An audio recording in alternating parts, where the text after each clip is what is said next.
Welcome back to the RTD Media podcast. I'm glad you guys tuned back in, man. Look, a lot of things happened since last week. We've been getting a lot of people been hitting us up and congratulating us and thanking us for the first episode. What we got going on, the information that we got coming. And look, guys, that was nothing compared to what we got coming. We got so many details, so many people that have played pivotal parts in not just Southern University, but also RTD Media. What you think about it, JB? Yes, sir. Like Nelson said, a lot of things transpired, good and bad. We're going to talk about it. So before we get started, I'd like to give a big shout out to some of my good people. They Southern University alum, Edge Sports Counseling. They do all the physical therapy. They do all the mental health therapy for athletes everywhere. So if you need any therapy for your student athlete, make sure you hit those guys up at Edge Sports Counseling. Man, I wanted to give a shout out to the guys at Swacking the Fool podcast. Al, J Max, G, love what y'all boys doing, man. Big shout out to you boys. Love y'all boys. Real swag babies, that's real important. So shout out to you guys, man. Look, so I want to talk about, first of all, get into it. I want to jump right into it because we ain't got no time, but we got to get straight into it because there's so much that transpired, right? I think since 1978, this is the worst record that we're going to have in history. Yeah. Right? What does that do for Southern University football? Well, it puts a stain on us for one. It puts us in damn sure unfamiliar territory. We ain't never been in this situation. Ever. One game. Yeah. We're looking like PV back in the day. We're looking like Valley right now. We pool like right now. We are the Valley of the Swag. Right now. No disrespect to Mississippi Valley, but I would just say. Y'all know what it is. Right. Y'all know what we're saying. Yeah, it's a bad time up there right now, man. We got to get this thing together and get it together quick. Yeah, because I think, I hate to say that we're the laughing stock of the SWAC, but we actually the last team in the SWAC right now, sitting at 1-8, right? So the morale for the players, I don't even know how you even get players up for this. If you're losing like this, and yeah, I don't know, bro. This is unfamiliar territory. Like I've throughout my football career, I've never played on a team ever like this. Yeah. So I can only imagine going to practice at 1-7, 1-8. I know, right? It's got to be miserable. That's what I'm It's saying. got to be miserable. Shout out to all the winners out there, all the SWAC players that was on winning teams. And I know for a fact we was on a winning team, and I don't think I ever played on at Southern University a team that ever lost, had a losing season. Say that. So I don't know what the morale is. So in saying that, what does the head coach look like? The new head coach look like that comes in? Ooh, man, he got to come in hungry. He got to come in ready. He got to hit the ground running. Okay, what does that look like though? Come in with a game plan, man. He got to come. I'm talking about have a game plan. He got to have it. He got to hit the ground running, like I said. He got to have everything in line. Staff got to be aligned. Okay. I think this coach, me personally, need a GM. You need somebody to, you know what I'm saying, just something different, man. You need somebody to control the money, let you know what's going on NIL-wise. Something different, man. We just need something different. Yeah, I agree with that. I think it's kind of like what UNO did with Master P. Right. They brought he's not a coach, he's not the AD, but he's more of a liaison between the two. Right. A spokesman for the university, a person knows how to raise money and recruit. Right. Same time, I think Southern needs to change the structure of that whole thing. Having an AD, having a GM, and having a head coach that is coming to the university with new ideas, especially coming in from a losing season. It's going to be hard to recruit. It's going to be real hard to recruit. I guess it depends. Well, not necessarily. I think it depends on, in today's climate, it don't take nothing to get back on track. Okay. Look at PV, for instance. Change head coach.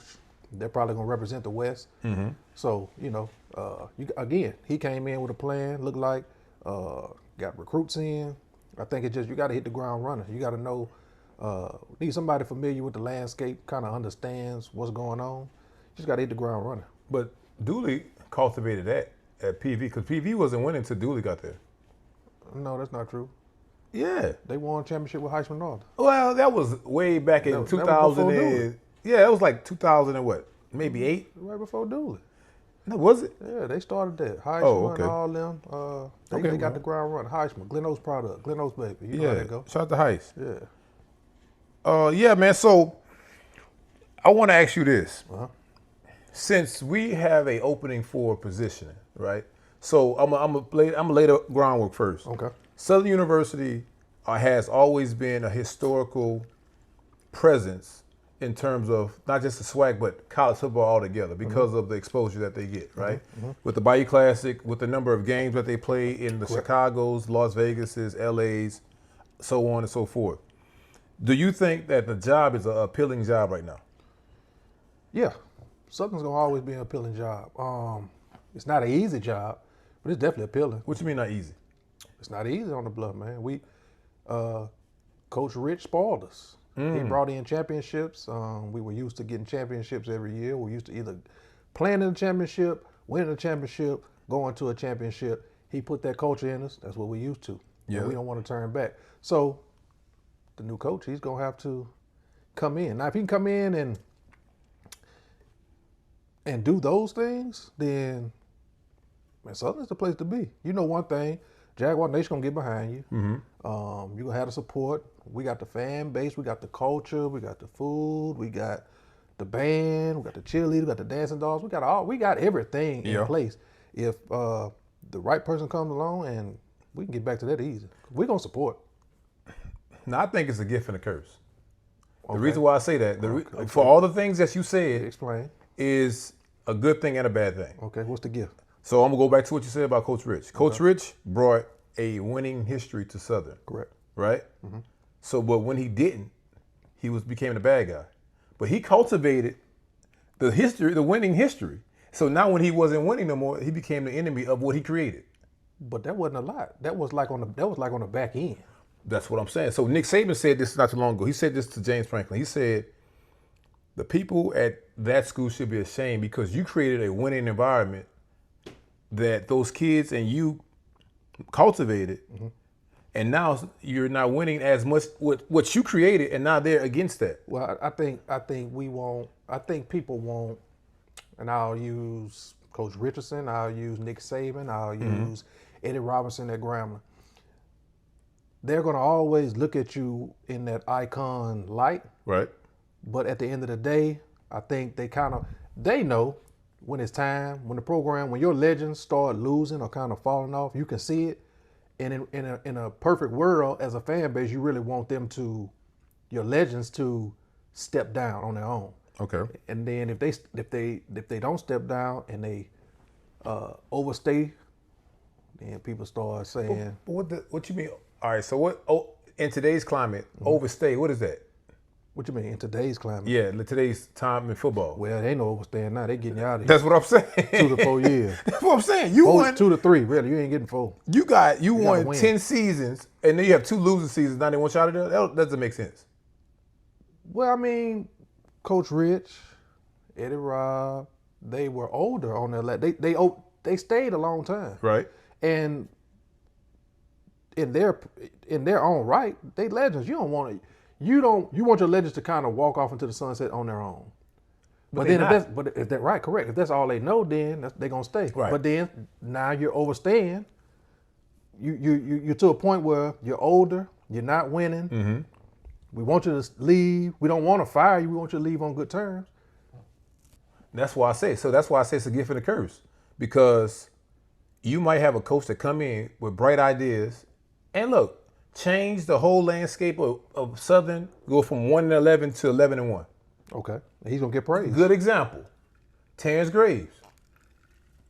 He came in and went to the SWAC championship his first year. He did. And now this year he wasn't winning as much. And what happened? Well, what I think, and this is me speaking not as this is me speaking on watching. Okay.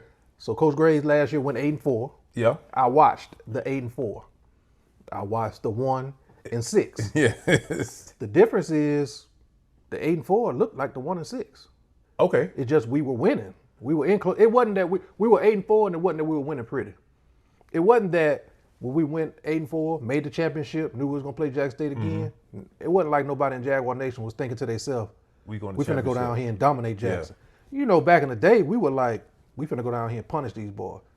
Nobody had that mind frame because they knew we were, we were skating by. Right. And then on the flip side, this year, the game that you skated by last year, you lost. So I get what you're saying, but so you saying it's like a formality how we won it? Look at Brian Kelly. He won all his time at LSU. Nick Saban spoiled him. Them people won championships, man. That's what I'm saying. It happens, but that's today's climate. That's why I'm saying the coach, whoever we get, is gonna have to.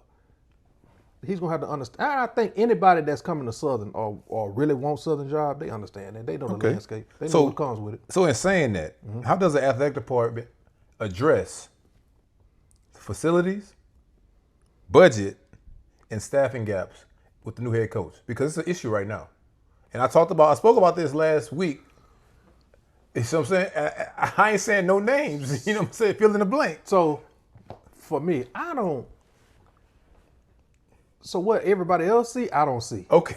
what you facilities and all that. All right. So I come in my 4 years at Southern. I come in as a freshman. We got dressed in the mini dome. Yeah. All right. Yeah. First game, the mini dome did what? It burnt down. Yeah. The next 3 years, it's in a trailer. I got dressed. We worked out in a trailer. Yeah. We got dressed at Seymour Gym. Struggle. Cause the hood. We were in the hood. Shout out to 2003 team in the trailers. Championship year. We were in the trenches. Yeah. But I didn't care though. That type of stuff didn't bother me. So when I look at their locker room and stuff now, I'm like, man, if I had this, I'd have been. So I don't really see what people see. I understand in today's climate that our facilities and everything, man, look, we gotta get rid of the prima donnas. Okay. It's time to get the hungry guys back in the building. Okay. That's the problem. Okay. So a prima donna. I want you to break a prima donna down. Now I understand that you have prima donnas in the NFL and they made these top five, these Power 5 schools, but in the SWAC, how can you be a prima donna in the SWAC as a player? Well, first things first, in today's climate, most kids coming in don't understand SWAC. So kids will come into, I'm gonna use Southern, Grambling, and Jackson State, for example. Okay. Those schools were brands. People came to those schools because of Grambling. The historical content. They came to Southern for the same reason, Jackson State for the same reason. These kids don't care about that now. Right. So now so for one, you're getting a player to come in, don't really care about your history, don't really care about none of that. The in-depth, he don't care about the championship, what came before them, all that. They don't care about that. So in turn, they want what you can do for me. Correct. So already they coming in with the mind frame, a losing mentality to me. Okay. You come in, they don't care about championship. They don't really care. It's all about them. So now you add 30, 40 of all about me's, man, you got a mess. So now, okay, look, I agree with that 100%. So that's your definition of prima donna. I kind of agree with you with that. I think that the type of player, you mentioned this earlier in the segment, the type of players that we're recruiting, we don't have money to recruit, first and foremost. I get that. That's fair. We got money. Okay. Oh, we got money. We're gonna get to that. We're gonna get to that. But I'm just saying, from this particular question, in the future, in the past, we didn't have the money to recruit. The type of players, that we should have went after, right? Right. So the prima donnas, we accepted what we could get. If that makes sense. You talking like when? Like back in the day or no? Now? Like 5 years. So since Dooley to this point. Okay.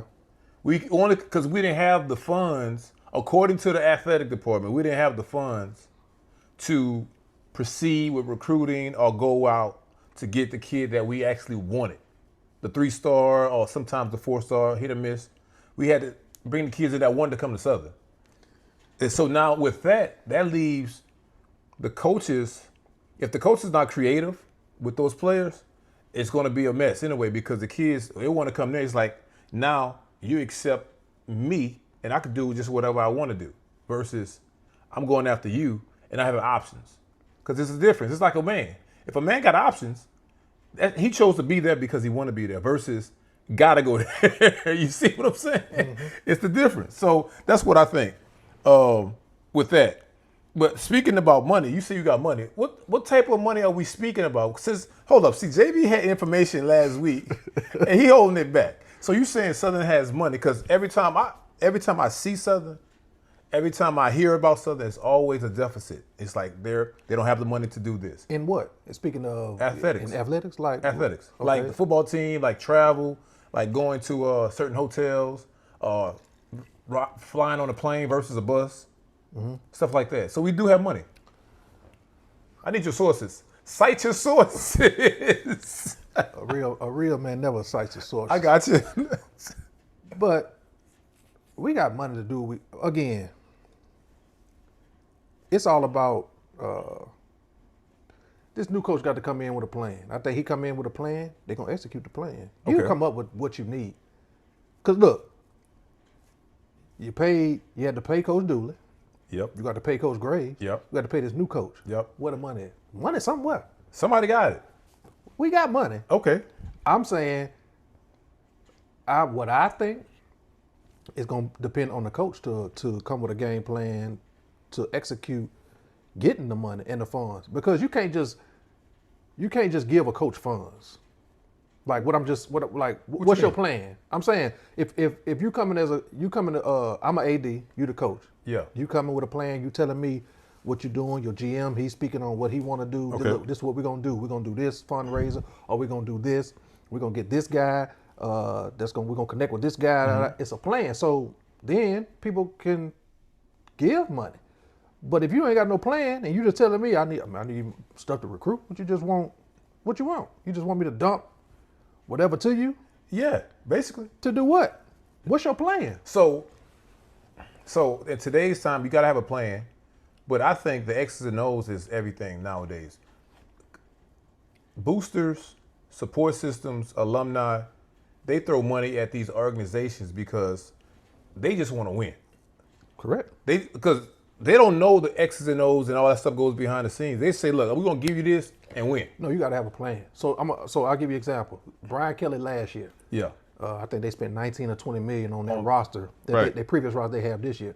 But after the season, Brian Kelly said, look, we got to step it up. We got to raise money. We got to get this money in order to get these players.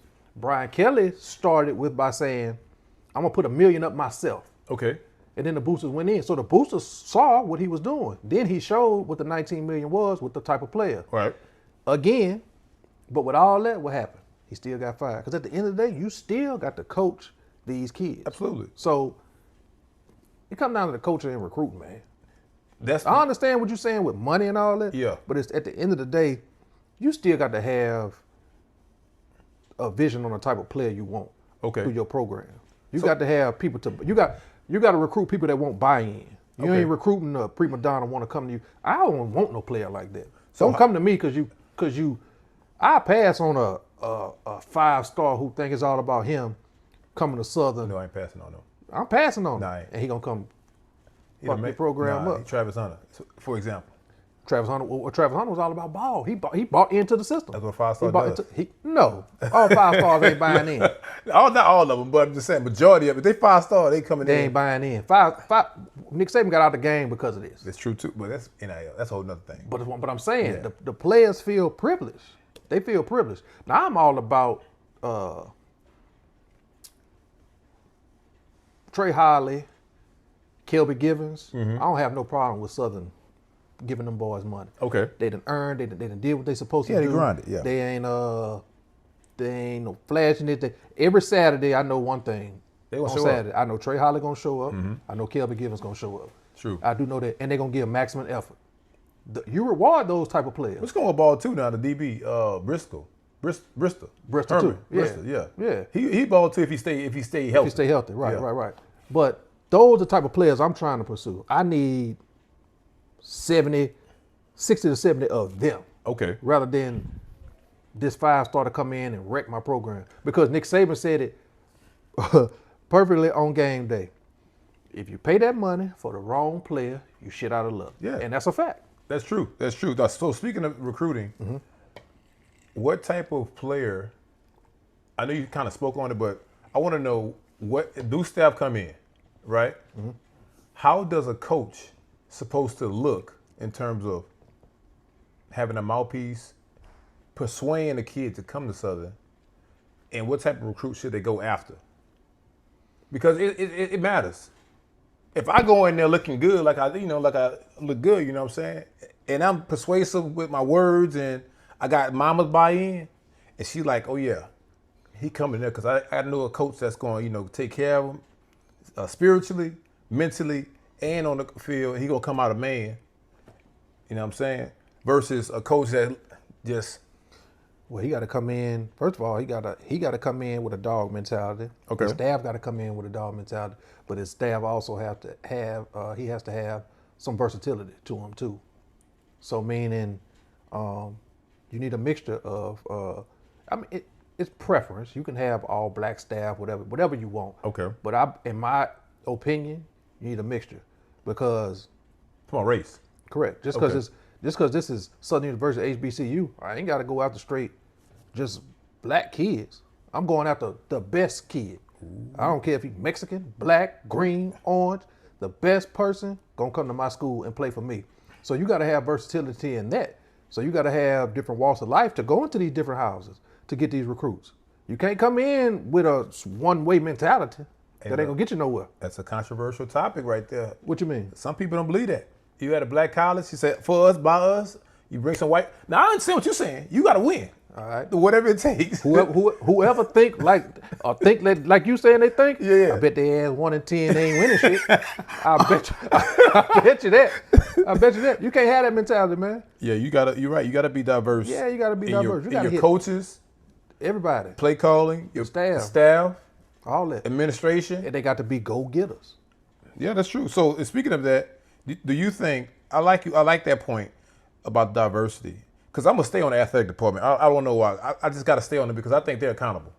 You gotta hold the athletic department accountable. I'm not saying they're not doing a good job. We talk about in terms of football, the moneymaker. Okay, right. Right? Mm-hmm. People come to Southern University for two reasons: either the football or the band. Right. Point. That's where it started. I'm not shake. I'm not. That's a fact. I'm not doing nothing about baseball. I love baseball. I love basketball. But they come to Southern University, football, human jukebox, and the band. That's the blueprint. So that's a fact. By the athletic department knowing that, what do they do to switch up or become diverse so they could go after those type of kids or those type of coaches? Well, first things first, they got to come get with people like me and you. They got to come to RTD Media. You got to expand your mind. You got to come to RTD Media. You got to reach out to Swack and the Fool. You got to reach out to these people who are 100% dedicated to this university. Mm-hmm. You know what I'm saying? I shed blood, sweat, and tears for this university. You shed blood, sweat, and tears for the university. We love the school. The stuff that they got, we help build. Yeah. So we take this stuff personal. You know what I'm saying? We gonna be here. Win or lose. Win or lose. Yeah. 1 in 9, 1 in 10. You going to the Bayou Classic? I'm there. It don't matter. With one win. If we there. got one win, With a suit on. That's what I'm saying. That's what I'm saying. But we got to be in that type of mind frame. You got to you can't just use the standard old school mindset when you're trying to build a program. You got to come to these outlets. You know what I'm saying? You got to come tap in with us because I know players personally. Yeah. You know players personally. It's easy. Tap in with us. We can funnel. You know what I'm saying? We're trying to be the source for people to funnel their kids in different ways. So you got to tap into different markets. You know what I'm saying? You can't. Traditional is over with. Yeah. Traditional is over with. You got to get away from that. Well, I believe it's like I agree with that 100%. I think it's two things that you said that was important: resources. Tap into your resources. Like you said, RTD Media. We are ultimate resource. We played ball there. I even coached ball there for a little bit. We have relationships with the players, past and present, with some of the people on the athletic staff, past and present on all staffs. So we know what goes on in and out with the university. Correct. Even in the administration staff in the back, you know, and money. We need some money, and we need to be allocated properly to the places where it's going to be effective. Like you said earlier in the show, having a GM. Because the thing is, I understand the athletic director is over the whole thing, and you have your vice athletic directors, but it's like only so much you can do in terms of different sports. So that's why I was saying let me go back to last week's episode. That's why I said that's why it's going to be real important that we get away from we had to get away from the Coach Rich regime. We got to come in with some new stuff. Right. So the new coach coming in, he gonna have to come in with his staff. We need unfamiliar people on campus. Meaning they coming in with a plan. Let's say the coach come in, new staff, a GM. The GM gonna have to come ruffle some feathers. He gonna have to come tell the people, look, this is what I need. We were successful at this place because of A, B, and C. Right. So when they show you, they lay it out and show you the stats of how we were successful. We did this, we did this, we did this, and that's different from the Southern way. You better jump on board. That's what I'm saying. The athletic department just has to be open-minded. Creative. You got to be open-minded, and you the coach. Like I said, I think the coach and his staff they're gonna be the creative people coming in. That's why I said we need something totally new. So in saying that, I want to ask you this because this is important. You spoke about historical understanding and knowing the university. Is it important for the next head coach and players? Is it important for them to know the history of Southern University, of them winning, the winning culture, and just a Southern way? Wait, let me take my glass off. Go ahead now. Look here. Let me tell you something. That's probably one of the most important things, and that's probably one of the most head-scratching things that I couldn't understand why we don't have. So I'm going to tap into LSU. They made Frank Wilson the interim coach. Head coach. Yep. The first thing he did was open the practice to former players. Yep. You know how important that is? Very. So you know how much history we have, how much winning we had, and these kids have no idea. At all. I'm gonna give you an example.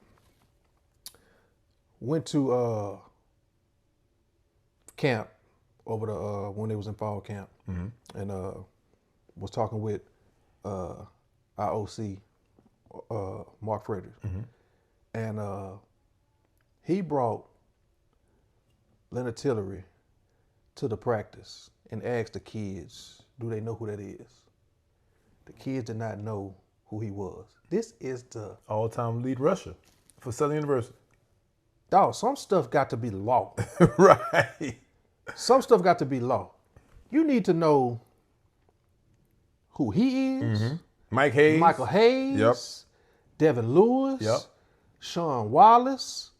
Quincy Richard. Quincy Richard. Yep. You need to know, dog, in order to get to where you're going, you got to know where you've been. Correct. 100%. So I feel like this. I don't understand why in our in the field house, when you walk in, there's no reason it shouldn't have all the championship teams around there.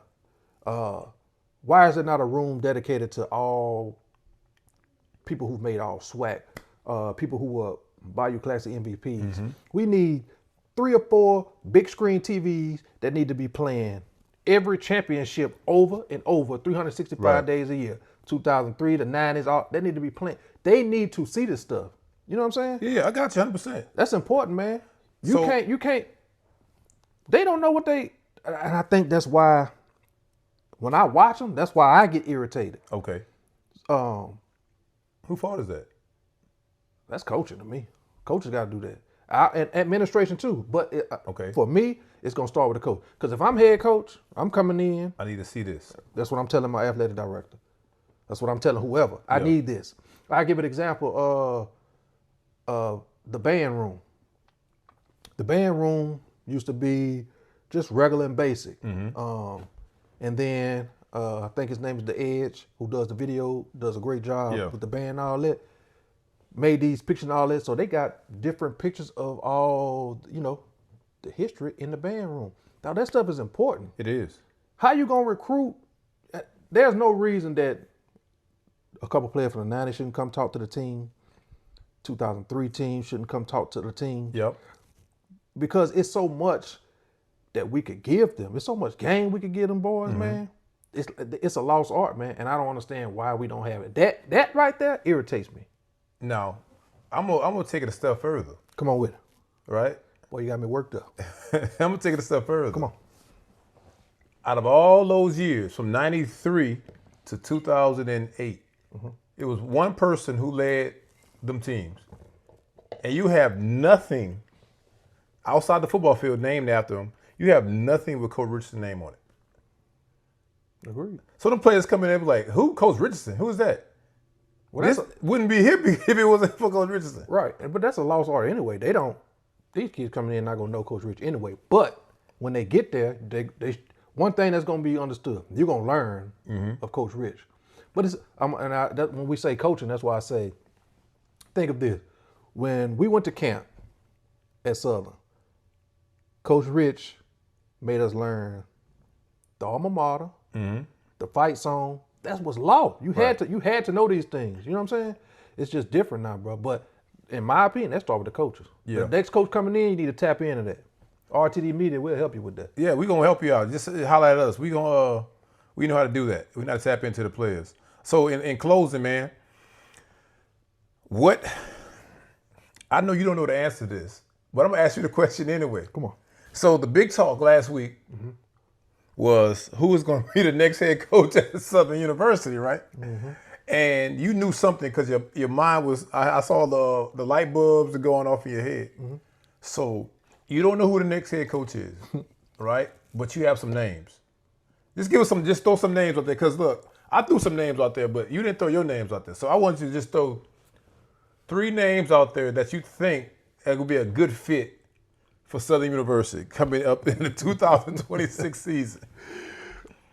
I don't have no name. Okay. I got so look. I'm gonna say this. I think we're heading in the right direction. Okay, that sounds good. I think we're heading in the right direction. I think Jaguar Nation is gonna be. I think we'll be happy with the names that I've heard. But Well, look, just give us one name. We can't have one name. Nah, man. Okay, I got. Let me say this: we got ops out there, man. The other SWAC teams listening. Oh, okay. You know what I'm saying? That makes sense. Yeah, they might want to sense. They might want to bite off our tree, and we ain't gonna let that happen. Yeah, because let me see. In the SWAC, you probably gonna have 3 job openings. Probably at Southern is opening. I think Alcorn is gonna be open, I believe. I doubt that. I doubt he leaves. I think Alcorn's turned the page. They've won the last 2 games. They a big win in Houston with Texas. Yeah.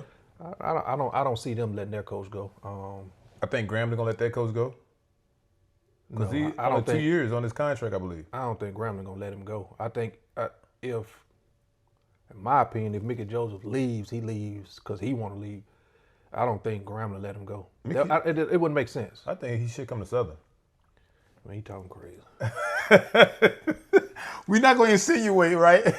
So, man, look, we got to get out of here, man, because we got to go pay some bills. And look, again, this is information that we have that we just stored from within. Like, we're not the street committee. We are the street committee.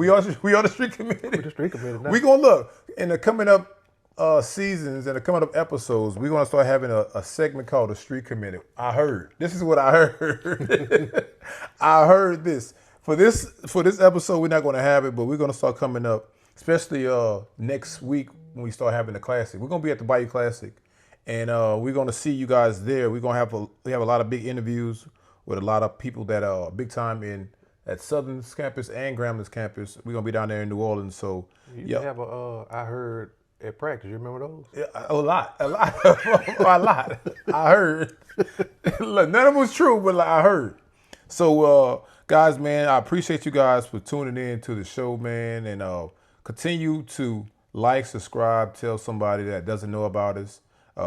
You guys have been supporting us on our first one. Continue to support us. I appreciate that. Got anything? Man, like you said, continue supporting us. Follow us on RTD Media on Instagram. Big shout out to one of our big sponsors, Attorney Stephon Rutledge, for helping. Attorney Quincy Richard, Ezra Landry. Thank you guys for everything. Looking forward. Look, y'all, we finna take this thing to another level. We sick of this shit. we sick of it. We sick of it. We finna get back to winning. We've been trying to get to Atlanta for the longest. Yep. The time is now. RTD Media, we coming. We finna help. We finna do whatever we got to do. But again, thank y'all. Appreciate y'all. And if y'all see us, it's okay to holler at us. Let us know what you're thinking, what you feel. We would like to know. We'd like to know your opinions. We'd like to know. Now, I don't want to hear, I heard. Now, I don't hear that. But if you have something, if you have a kid, or if you have, somebody that could come to Southern that's potentially, coming from a transfer and y'all want to send them through us, hit us up. You know, DM us. The Gmail down there is rtdjags@gmail.com. So yeah, man, but I appreciate you guys tuning in, man. Again, this is RTD Media. This is your boy Black Adam, and this is JV. Appreciate you guys, man. See you guys next week. Peace. Peace.